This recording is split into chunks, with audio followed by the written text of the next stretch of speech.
Vamos lá, pessoal, dar continuidade às nossas videoaulas online, nono ano do ensino pré-médio, capítulo 8, Lógica.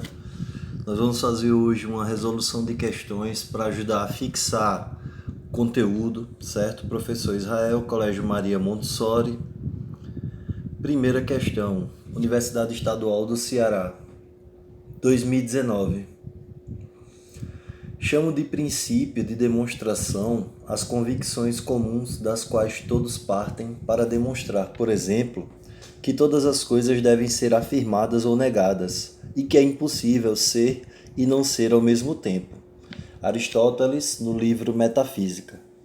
Em sua Metafísica, Aristóteles apresenta um conjunto de princípios lógicos, metafísicos, que ordenam a realidade e nosso conhecimento acerca dela. Dentre eles está o princípio de não contradição, o qual, letra A, indica que afirmações contraditórias são lógicas e metafisicamente aceitáveis. Isso é falso, pois a contradição faz parte da realidade. Pode fazer parte da realidade, mas não faz parte da lógica, porque não é possível você organizar e ordenar um pensamento se você admite a contradição. Contradição é sinônimo de quebra. Letra B. Estabelece que é possível que as coisas que tenham tais e tais características não as tenham ao mesmo tempo, sob as mesmas circunstâncias. É falso. Essa também é uma contrariedade, porque uma coisa não pode ser e não ser ao mesmo tempo. Letra C. Afirma que é impossível que as coisas que tenham tais e tais características não as tenham ao mesmo tempo, sob as mesmas circunstâncias. Essa é a alternativa correta. O princípio da não contradição diz que uma coisa não pode ser e não ser ao mesmo tempo. Vejam só, isso para a lógica, que é formal, que é uma tentativa de nós fazermos uma representação linguisticamente falando, daquilo que existe no mundo real. O mundo real admite a contrariedade, a linguagem e a lógica não. Letra D. É normativo ou moral, portanto deve ser rejeitado como antimetafísico, ou seja, não caracteriza a realidade. Nós não estamos falando da realidade, estamos falando da representação da realidade. Então, alternativa correta, letra C.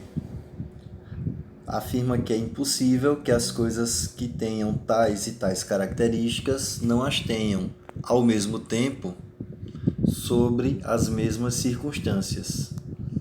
Segunda questão, UPE 2017. Sobre a lógica, observe o texto a seguir. Para Aristóteles, a lógica não era uma ciência teorética, nem prática ou produtiva, mas um instrumento para as ciências. Eis porque o conjunto das obras lógicas aristotélicas recebeu o nome de organon, palavra grega que significa instrumento. Marilena Chauí, Convite à Filosofia. A autora retrata a dimensão que tem a lógica como instrumento do pensamento no plano das obras da filosofia de Aristóteles. Com relação a esse assunto, é correto afirmar que, letra A lógica, na concepção de Aristóteles, é um instrumento que não pode ser utilizado pelas ciências. Falso. O que está incorreto aí nessa questão da letra A, nessa alternativa A? O não. Ela é um instrumento que pode ser utilizado e deve ser utilizado pelas ciências. Letra B. A lógica para Aristóteles possui um caráter instrumental e preocupa-se primordialmente com o aspecto informal de um argumento. Falso. Ela está preocupada com o aspecto formal de um instrumento, não, de um argumento. Letra C. Aristóteles, na sua lógica clássica, concebe como instrumento do pensamento três funções básicas: conceber, julgar e raciocinar. Essa é a alternativa correta. As funções da lógica para Aristóteles é a de conceber o conhecimento, julgar o conhecimento e raciocinar sobre o conhecimento. Letra D. A dimensão lógica para Aristóteles não é um estágio preparatório que antecede ao conhecimento propriamente dito. É um estágio preparatório, é uma condição para o conhecimento. Tá, essa alternativa também está falsa. A alternativa é, na lógica clássica de Aristóteles, a ciência prática ou produtiva se sobrepõe ao caráter instrumental do pensamento. Ela não se sobrepõe ou não se impõe ao caráter instrumental do pensamento. A ciência prática, Aristóteles como um pensador empirista, ela tem uma importante perspectiva para o conhecimento humano, mas ela não se sobrepõe ao pensamento. Letra correta, letra C. Aristóteles, na sua lógica clássica, concebe como instrumento do pensamento 3 funções básicas: conceber, julgar e raciocinar. Vamos para a terceira questão. UPE 2017. Leia o texto a seguir sobre a temática da lógica. A Aristóteles cabe o mérito de ter iniciado o estudo orgânico das regras da lógica.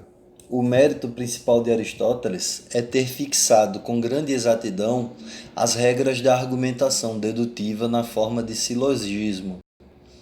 Introdução à filosofia. O autor faz algumas considerações acerca da filosofia de Aristóteles, com singularidade no âmbito da lógica. Sobre isso, tem-se como correto que, letra A, o silogismo é expresso pela ligação de 2 termos por meio de um terceiro, termo maior, termo menor e o termo médio, que faz a ligação da premissa universal com a premissa particular. Fazendo essa ligação, é possível obter uma conclusão. Essa é a alternativa correta. Letra B. A argumentação dedutiva chega a conclusões valendo-se da experiência sensível. Falso. A argumentação dedutiva chega à conclusão valendo-se de teorias, de conhecimentos a priori, porque a argumentação dedutiva é um saber racional, teórico. O silogismo, letra C, é um tipo de argumento que deve ter um termo maior, nem mais nem menos. O silogismo precisa ter um termo maior, um termo médio, que é de ligação entre as premissas, e um termo menor. Falso. Letra D. O tipo de argumento dedutivo faz uso da analogia sem inferência das premissas. Não é possível chegar a uma conclusão se nós não fizermos uma inferência entre as premissas. Então, está falso. Alternativa é, as regras de argumentação dedutiva chegam a uma conclusão partindo de dados particulares. Ele repete a afirmação da letra B com outras palavras. A afirmativa correta é a alternativa A. O silogismo é expresso pela ligação de 2 termos por meio de um terceiro. Quarta questão, UPE 2013. A validade de nossos conhecimentos é garantida pela correção do raciocínio. São 2 os modos de raciocínio, o indutivo e o dedutivo. Sobre isso, assinale a alternativa correta. O raciocínio indutivo é amplamente utilizado pelas ciências experimentais. Correto. O raciocínio indutivo é um raciocínio empírico. Ele parte da observação de fenômenos particulares e aí o conjunto de observações de todos esses fenômenos particulares chegam a uma conclusão probabilística. Letra B. O raciocínio indutivo parte de uma lei universal. Já está falso. Considerada válida para um determinado conjunto, aplicando-se aos casos particulares desse conjunto. Então não seria indutivo, seria dedutivo. É falso. Letra C. O raciocínio dedutivo parte de uma lei particular. Não é lei particular, é lei universal. Já está falso. considerada válida para um determinado conjunto, aplicando-se aos casos universais desse conjunto. Ele sai trocando universal com particular. Letra D. O raciocínio dedutivo é uma argumentação na qual, a partir de dados singulares, está falso, é indutivo, que é a partir de dados singulares, suficientemente enumerados, inferimos uma verdade universal. E não é uma verdade universal, é uma verdade probabilística. Alternativa E. O raciocínio indutivo é o argumento cuja conclusão é inferida necessariamente de duas premissas. Não, seria um raciocínio dedutivo. No indutivo não existe um número específico, não é nem de premissas, é de casos particulares, né? Porque o raciocínio indutivo ele parte da experiência. Então não é de premissa, não é de teoria, são de casos particulares. A alternativa correta é a letra A. O raciocínio indutivo é amplamente utilizado pelas ciências experimentais. Pessoal, muito obrigado, um abraço e até mais.